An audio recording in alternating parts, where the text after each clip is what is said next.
Pinagpaliwanag ng mga senador ang ilang opisyal ng National Irrigation Administration o NIA kaugnay ng 31.2 billion pesos na panukalang budget nito sa 2024. Una sa kanilang napuna ang umano'y paghingi ng pondo para sa maintenance kahit hindi pa umano tapos ang proyekto gaya ng solar pump irrigation projects.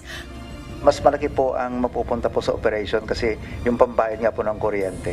Reliable po yung source ko. Meron po mga proyekto na hindi pa naumpisahan and yet sumisingil na kayo for maintenance.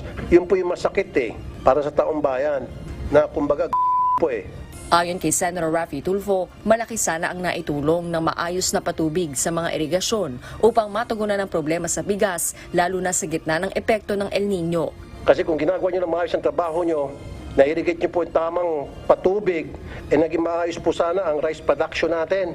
Kaya nga po kayo binadgetan ng bilyon-bilyon Hindi imbis na gawin yung trabaho nyo, kinukurakot nyo po Ayon kay NIA Acting Administrator Eduardo Guillen, mahigit 2 milyong ektarya ang nalagyan na ng patubig mula sa 3.2 milyon na ektarya na irrigable land sa Pilipinas. Ngunit ang patubig sa natitirang 1 milyong ektarya, pangamba ng mga senador, hindi pa mararamdaman ngayon. Sabi nyo po, it will take 80, wala na tayong lahat dito, 80 to 100 years to irrigate remaining 1.1 million hectares. So hindi na natin makita. Lahat tayo nandito, we will never see it happen. Okay, so hindi lang Senator Raffy na hindi na natin makikita yung 1.1 million hectares na maging totally irrigated.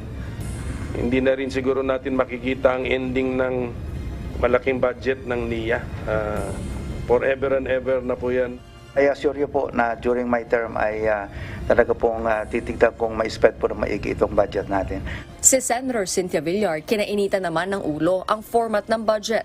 Gusto ko makita ang overhead separately doon sa project. Huwag ka sumunod sa DBM, hindi naman DBM ang magdi-defend ng budget mo Ma'am, pero ang lalabas po sa GAA, ganito po yung format niya. Baguhin mo. Hindi ko po namin mababago yung Baguhin GAA. mo. Sa huli, sinuspinde muna ni Senator Villar ang deliberasyon sa budget ng NIA maging ng Philippine Coconut Authority habang pinapaayos pa ng mga mambabatas ang mga detalye nito at sagot sa ilan pang tanong.